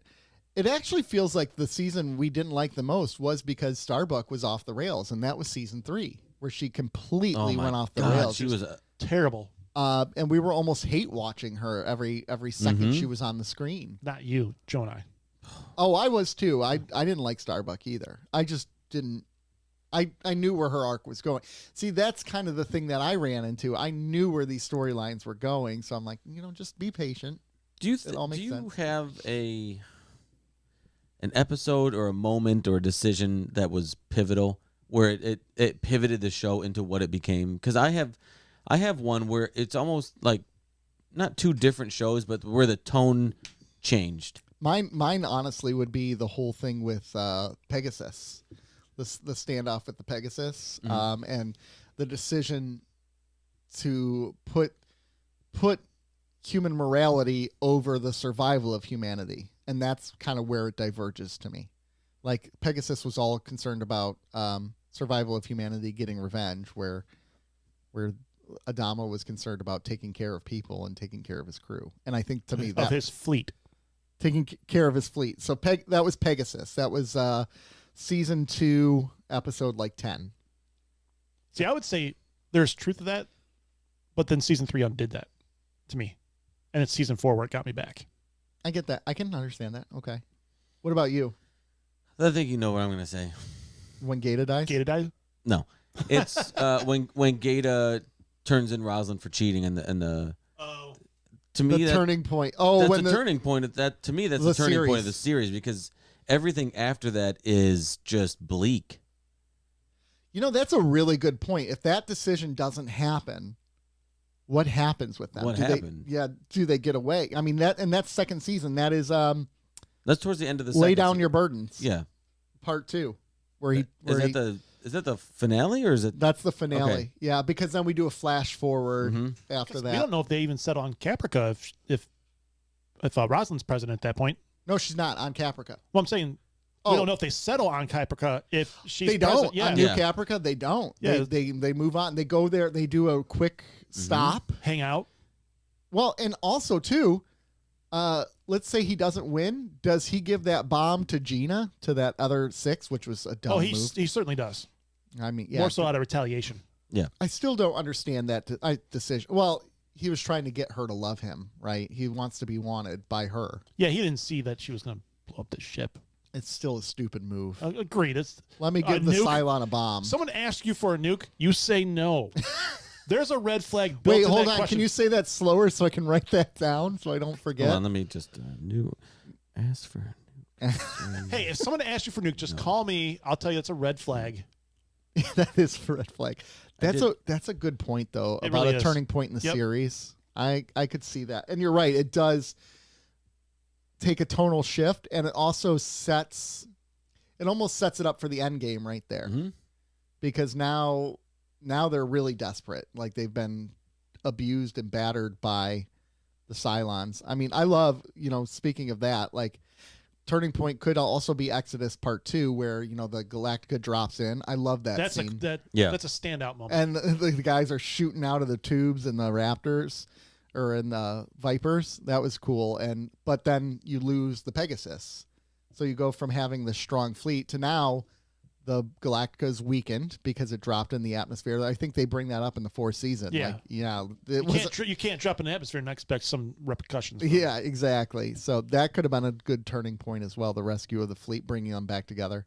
And then we have the best episode of all time, the boxing episode. Ugh. I wonder if you'd appreciate the boxing episode I would more rather now. spend 10 minutes in the ring with Mike Tyson than watch that Would episode you rather watch again. that episode or Necessary Evil from DS9? I don't remember. I'd rather watch Scrubs. Wow. Okay. I'm really curious though. Like, I understand how much you hated the episode. I wonder if you would hate it as much now, knowing where the series goes. Yes. Yeah, probably more. Yep. So, because I remember hating it a lot on my first viewing, and the second wanna know time around, why? I'm like, it's not as bad. You want to know why I'd hate it more? Because I know that there are better episodes, and yet you're making me watch this one again for some I wouldn't reason. make you watch it. I wouldn't make you watch it. I don't know. In my vision, I'm like hostage taped to a chair. Would you say that was the worst episode of the series for you, or would that be hard to remember? What It'd the be worst hard to one? remember. It'd be hard. If I look at these ratings, it's certainly in the running. Rob gave one a 2 out of 10. That was unfinished business. That was the boxing episode. See, Yeah, the boxing episode. You gave a 2 out of 10. how is Daybreak Part 1 only twice as good as that? Daybreak In Part your 1 mind. just I hated the flashbacks. The flashbacks. I thought there was no purpose for it whatsoever. The ending of that episode was great, but up until that point, I didn't want any part of it. You also gave Scar a 2 out of 10. What do you give Mufasa? 3. And you gave a couple 3 out of 10s. Tie Me Up, Tie Me Down. I don't Hot. really remember that Give one. that a 6.9. I don't remember Tie Me Up, Tie Me Down. I'm For assuming the that's title alone, that was a 10, but then I had to I know. watch the episode. Oh, then you're like, Black eh. Market. That's the one with the stripper or Yeah, the prostitute, yep. the sex worker. Sorry, the sex worker. Yeah, because that's what it is, man. Get it right. Bring on the sexy stews. So I gave it a 3 out of 10. You gave it a 3 out of 10. Joe gave it a 3.5 out of 10. Yeah. Because there's sex. Yeah, There's probably. potential boobs. The potentiality of it. Is That what does did it. great things better, doesn't it? It's worth at least a half point in my book. But those are the lowest all of us have gone. Unfinished Business was pretty low for us. Scar was low for you two. I'm trying to figure out where my lowest rating was. Ooh. Favorite character and best performance. Adama. Both. Adama. Both? Yeah. Oh, best performance though. Oh god. Over the course of the series. Actually, best character was Gata. By far, Gata was the moral center of the show. Best character, Adama. Best Which performance. Best Adama? performance. Zach? Best performance though, I would say Mary McDonnell as Rosalind. She goes through a lot in So the does series. he, man. He goes through a lot, but man, she ends up dying of cancer. She has that rant, I am Spoiler. coming for you. That was like pretty sweet. screaming at them. That was pretty great. I mean, like when she's intense and terrifying, she's intense. What did she say? You would use her her eye teeth or something? My eye teeth. Yeah. Yeah. It's my last eye teeth. Yeah. I just appreciate that because I learned what eye teeth were. Yeah. I had no idea either. But yeah, she's up there. My least favorite overall Callie. of the main cast. Callie. Honestly, Gata. Baltar. no. Starbuck. I think it's honestly the chief. I don't think the chief does much. Okay. Because I had 2 turning points in the series, and ironically, one of them is in the series finale. It could have ended so much better if the he would have chief just not choked her out. Killed her after, right? Like let them get the silent. Yeah. He screwed it for everybody. He did, but he's in a moment of anger. But he didn't screw it for everyone. But are we really doing that over Callie? That's true. It's not about Callie. It's about the fact that he was lied to, and plus, he went through some things afterwards. yeah, and he was what do they call that? Post-traumatic stress. When someone's lying to you, like making you feel like you're wrong when you're not. Gaslighting? Gaslighting. He was gaslit the entire time by her. Oh, well. Keep your hands in the juice and then Keep your hands in the juice. So let's just get out of this and then you can just choke her out. Honestly, though, if they get that, what happens with the Galactica? It has. Well, it might have had a couple more jumps in it. Yeah, the Starbase. No, wait, it still would have been screwed for the jumps. Yeah. Because it was the final jump that did it, and they'd already been blown to crap. Chris Goss may want to jump. So they would have only had one jump left. They would have had to abandon ship. They'd be in the base ship, the base star. What are you going to do? So, But you're at peacetime. You can be in the base star. yeah, but I don't think humanity survives. I mean, they were already falling apart, right? They had the mutiny a couple episodes before. Half the people were in jail. Oh, so you're saying Chief did them a favor? I mean, he might And you have. still hate him. Because I needed her dead. do you really think Yeah. ASAP. Do you really think that that Cavill would have honored a truce? No, I don't. He might have at first. I do. That whole Cavill thing still was too quick for me. Oh, I didn't mind He that. He cowered like a bitch immediately. He would Oh, frack. not even that. I mean that part, yeah, where he killed him, where he just blows his. As soon as that things go sideways, he's like, nope, boom. But immediately when Baltar had his little bit, I mean, I see angels. he Angels really, in the outfield. let- There's Danny Glover. He let Baltar convince him. I've been wrong this entire time. Gaius Baltar? What does Gaius Baltar say about that? Gaius Baltar. Best single moment in the entire show, by the way. That was your turning point That right was there. my turning point. That was my turning point in the When show. they stopped trusting is Gaius. that your single favorite line? That's my secret favorite line. Mine is get your fat ass out of my office. Mine was keep jumping. Yeah. Keep jumping. Get your That was a good line too. There's so many. There's a lot of good one-liners in this. Actually, they do a good job with that. So I think mine would both be Bill Adama. You were, we were talking right before that turning points in the series. So you said the one was when the chief choked her out. Well, no, but the main turning point is Gata ratting the election. I'm out. sorry, I didn't mean turning points. Like I talked about, my least favorite character was the chief, and you said, yeah, there are two things. One is the choking out. But when I propositioned the question of what's the turning point. Those were my two things. Oh yeah. But one was so late in the series, it's not fair. Really it's not really a turning point. It's just things could have ended differently. But to me, the actual turning point is Gaeta. Okay, that makes sense. But my favorite character is Bill Adama, and I would have to say Edward James Olmos was absolutely stellar. I don't think he had I can't think of a down moment he had. Yeah, even acting wise, I can't think of he might not have been integral in every single episode plot line. Yeah. But when he was on screen, he was on. He was absolutely amazing.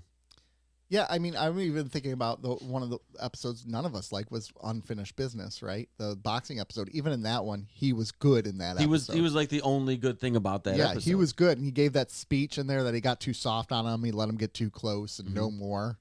Yeah, he does. He gives a lot of good speeches. Or just even like his drunken rage when he finds out that Ty is a Cylon and he's crying and destroying his office. Or when he destroys the ship again, and then he brings it up. He's like, I got to keep putting this thing back together or something like that. Like, those were good lines. I loved the chemistry between Adama and Roslin. It was a high point of the series to me. I wonder if Ronald Moore knew right away that his end game was to put them together, because how much they were at each other's throats at first. I could see them doing a whole series of them going at each other and hot. Yes, I'd watch that. It's on Skinamax. But That's on HBO Max. But I could see them doing a whole series of military versus government, right? And trying to weigh. But by the end, they're intertwined. And they are. And there's no, like, remember at first, like, the whole goal was the military's the military, government's the government. They will never. We can't cross that line. Like, he made a big speech about that at first. When the military starts policing the people, then it's no longer has the need of the people at heart or whatever. But by the end once the government starts putting out, yeah, it changes things. But by the end, like, literally they are sleeping in the same bed together. Like, every decision they make is together, and that's also kind of part of the point that Lee Adama makes later. They're like, we're not a civilization anymore. We're a gang. Well, by the end, they're not. They're fighting over something that doesn't exist. But at that point, I don't think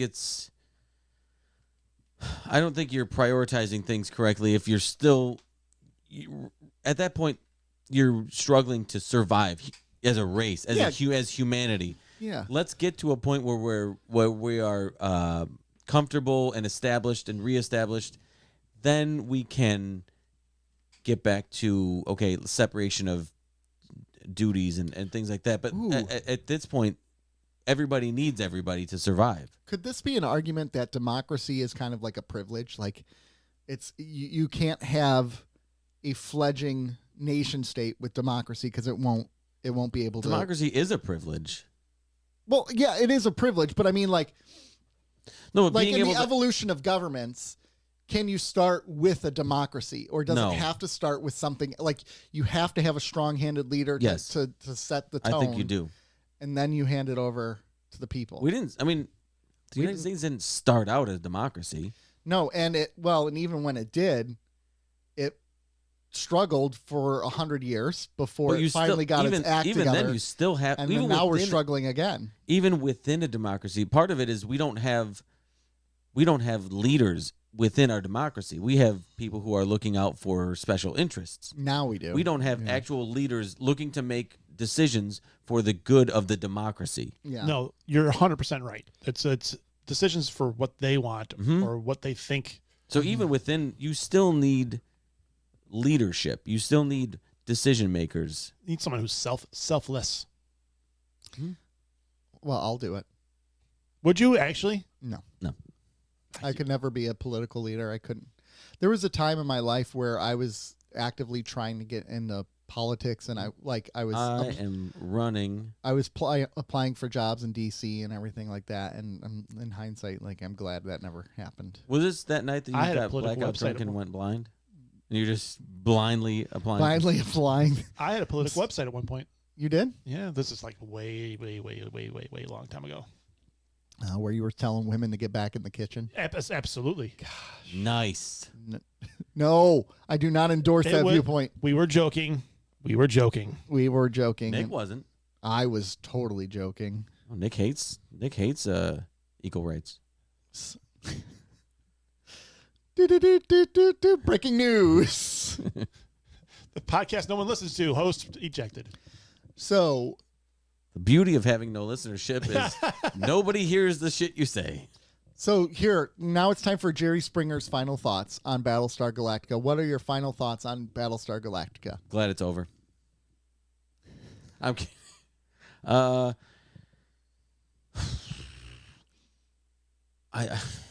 I don't know.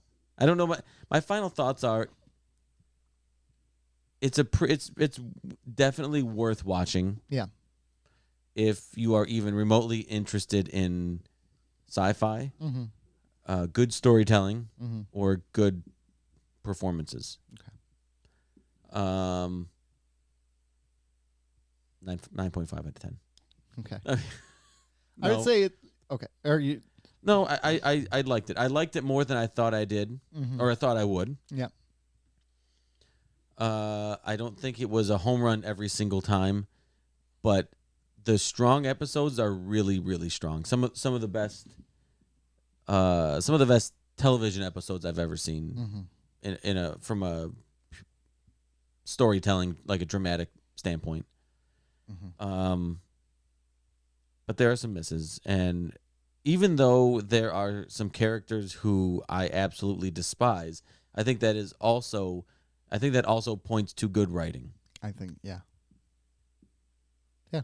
I Okay. think this show was privileged to have Ronald D. Moore writing these storylines.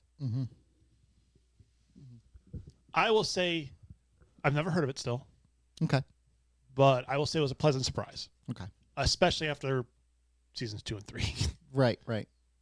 Well, more three. More three. More three for you. because it was 3 is pretty brutal. Like, In the middle, yeah. yeah, so it was a nice surprise because I did enjoy it. Yeah. As much as people give me shit on the internet for rating it poorly compared Yeah. to you guys and talking shit about it, I don't think you didn't, though. I didn't think I did. I No. thought I I was you did. objective. I'm critical of things, but I'm critical of everything. And you're also someone who says, I don't really like sci-fi. Star Trek I like, but Yeah. I don't really like I sci-fi. don't enjoy sci-fi. Like, But you enjoyed this. yeah, I enjoyed it. I think he's lying. I think don't really enjoy it. I don't. you like were the one who aliens. recommended Firefly. Yeah. I haven't watched it though. Yeah, I know.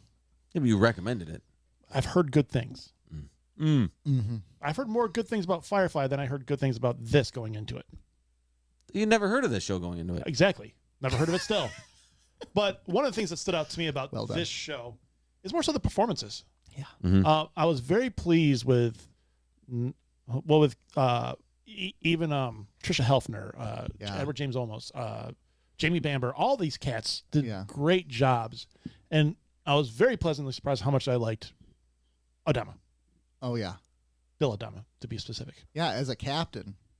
As a captain, as an actor, as a determined dude, I dug it. So Mm-hmm. I also was surprised how much I still hate Baltar. Yes, I'd trade all 3 of them for Baltar. Mm-hmm.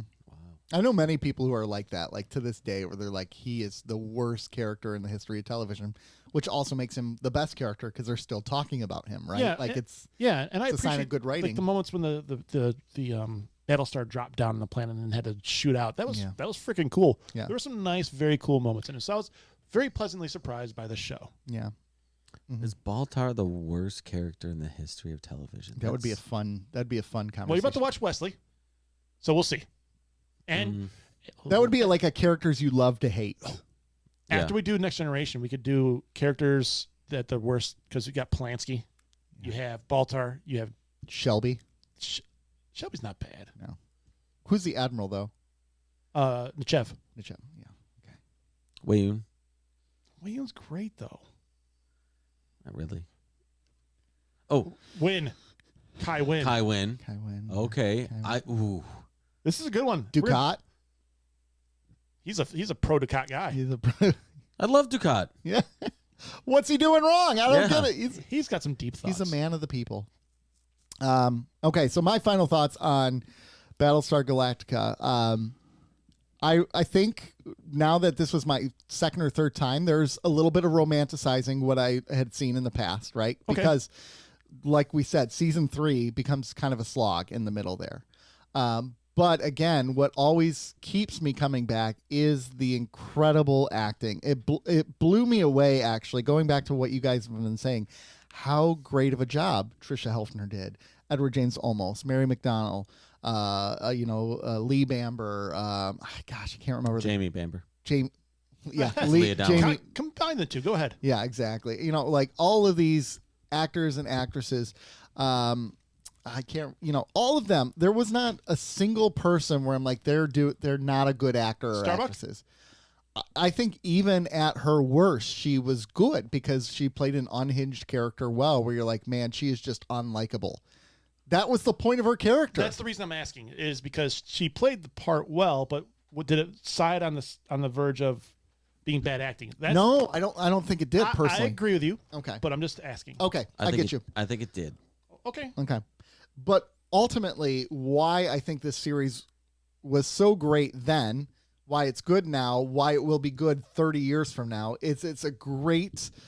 If you want to talk about what the American psyche was in the early 2000s after September 11th, this is the series to do it. The xenophobia, the fear, the mistrust of one another, the politicking, the deep conversations on the morality of suicide bombing. And this is a series to watch, right? This to me is why I like sci-fi, because sci-fi can ask those really deep, hard questions without feeling preachy, right? You watch some movies or TV shows where you're like, they're just preaching. Oh, for to me. sure. Or they're being heavy-handed. I never felt like Galactica was heavy-handed with what it was trying to get across. I thought they were pretty heavy-handed with the Baltar is Jesus storyline. But see, I didn't feel like he was. So I thought they were. But I thought they were pretty you felt like heavy-handed, that's where they and were they were trying to get you to adopt that. Okay. But beyond that, I agree with you. They may have. I think they were maybe a little heavy-handed in the religious angle with Baltar, but that's about it. I mean, but so ultimately, it held up really well to me. Is it my favorite series of all time? I don't know if it is, because I don't know if I could, this isn't something I could go back and rewatch over and over and over again. Maybe some episodes I could, but you need the background to watch them. I would really love to watch Exodus parts 1 and 2 where the Galactica drops in, but I need the build up to what gets them to that moment where it's such a cool sight where the Galactica drops into the planet and you're like, hell yeah. I need the build up to those moments. I can't just drop into them. Cold turkey, I need something more. So great series. I'm really happy. I'm so happy we watched it. So happy. Never heard of it. So happy. Oh, so I And got no more favors for you. unrelated to Battlestar and all this other stuff. Kind of going back to the first part of the episode. Something I wanted to bring up today because I forgot about it. But I was on the east side of Detroit. East side. And I happened to be at Duluth. Oh yeah. And so I bought a pair of the Duluth jeans. And I'm wearing them right now. Are you? And- With the extra So- crotch? Yeah, so it's kind of Yeah. here. Can you guys hear? Yes, I can it's see like- them. You can see it right. Joe, Go ahead and put your legs up. Go. I need you to look this way. Look at the crotch. Look at the crotch of those. Here. It has has like a boner pocket. Yeah, it's like so you could. Yeah. Yeah, better movement. You don't Better have movement. He's saying he's that showing little us. thing right here that kind of gets in your. He's. Yeah. Yeah. They're so comfortable. They're very comfortable. And look. Oh, look at the butt pocket. oh my gosh, he is modeling, and oh yeah, they do. They have extra butt pockets. That's kind of a weird thing, but you get used to it. Like it's stretchy almost. And yeah, they're stretchy, but they're not. Yeah. They sit really well on the waist. Oh, they're so good. And if you notice, the hem on the bottom is a little bit thicker fabric, so it doesn't tear or start to curl up. It's great. So to your point about We're doing Duluth, a live read for Duluth. I have tried to tag the shit out of them to acknowledge us, and they won't I'm have just it. I'm just gonna email their marketing. Please do. Do Please it. do. Duluth. It was Cinnabon while you're at it. Would show and put attached behind the pod Yep. because I think that's a pretty good endorsement. Yeah. Well, if you want someone who loves your product, who better than us Yeah. or me specifically? Well, that's true. But yeah, so you were talking about how much you like these jeans, and I had the fire hose pants, Mm-hmm. which are fantastic. Loved it. They're very comfortable. Very, very, very comfortable. This has been a great day. You guys admitted to liking Battlestar Galactica. You got the genes I've been telling you to Never get. heard about it. Never heard it. Shut up! Never heard of it. Sorry. Shut up. Well, before we get out of here. Oh, and Ty. Ty grew a lot. Ty was one of my Oh favorite my characters. gosh, we didn't even talk about him. Yeah, we did him just. Michael Hogan. Michael Hogan.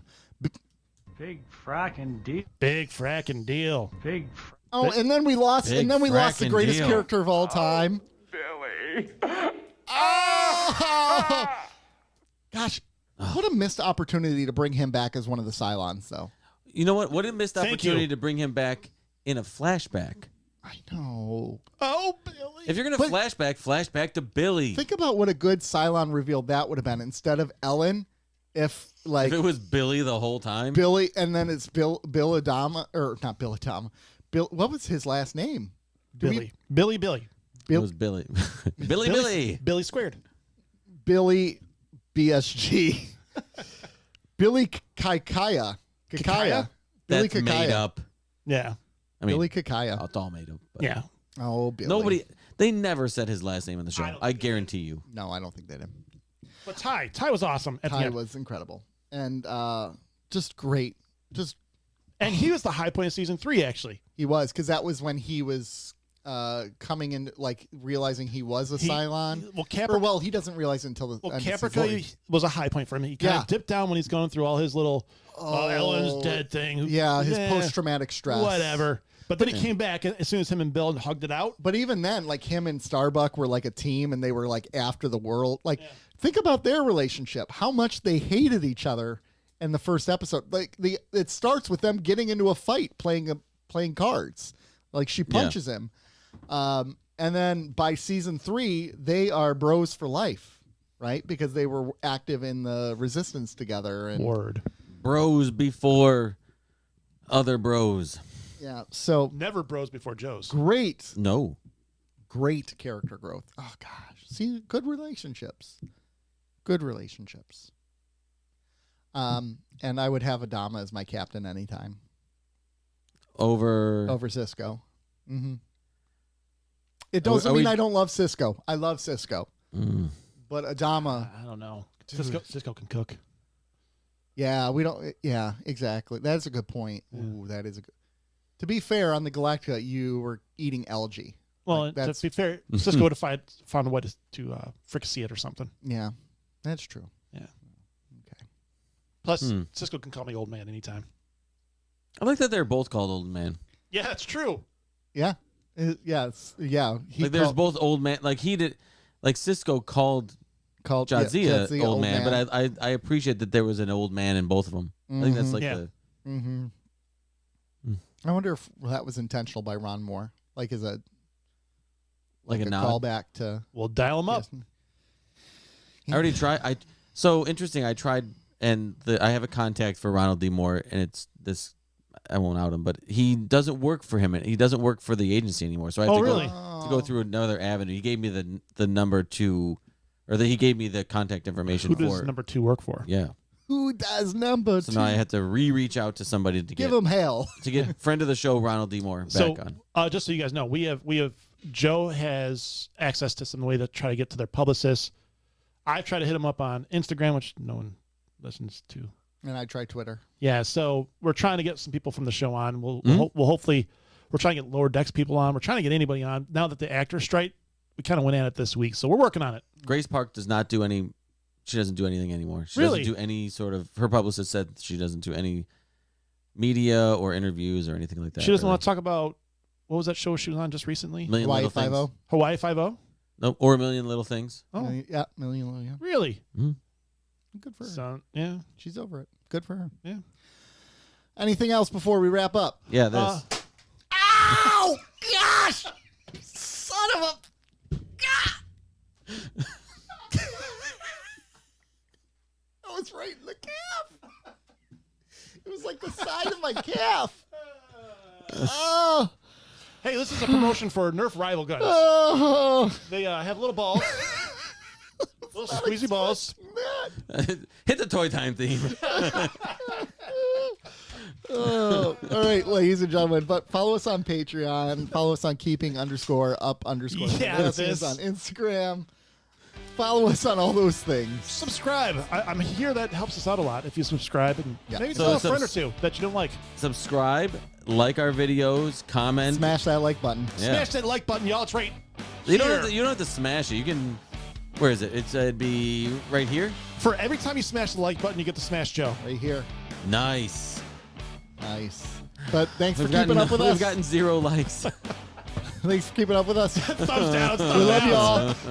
So say we all. It's over. Never heard of it. It's over. Bye. We did it.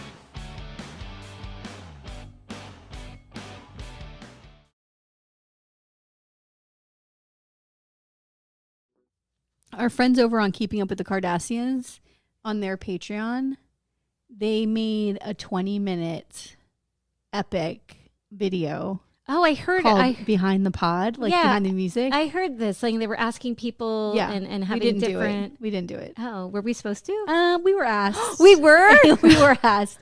Well, he asked us on the on our Instagram. You didn't see that?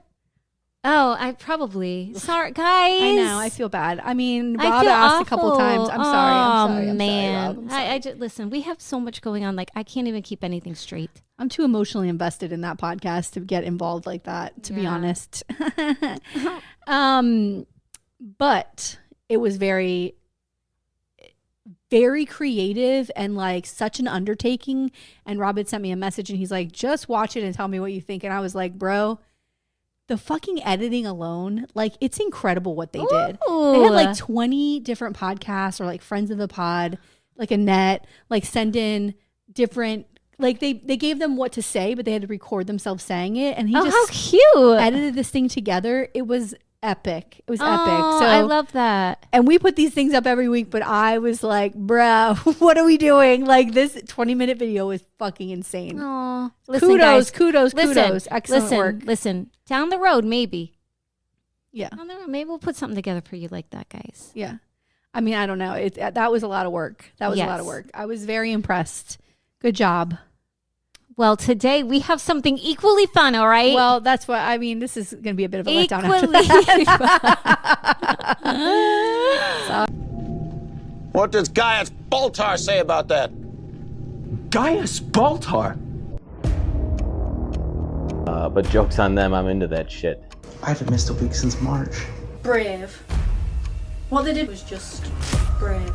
There were 5-year-olds flying everywhere. There's plenty of groups out there that ask you to sign death pact. So yeah, assholes. All 3 of them.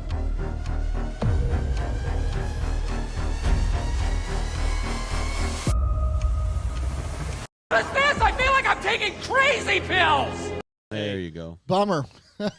We lost your intro. You can't shoot me again. You can't shoot me Lock again. and load. Don't cover up my nuts.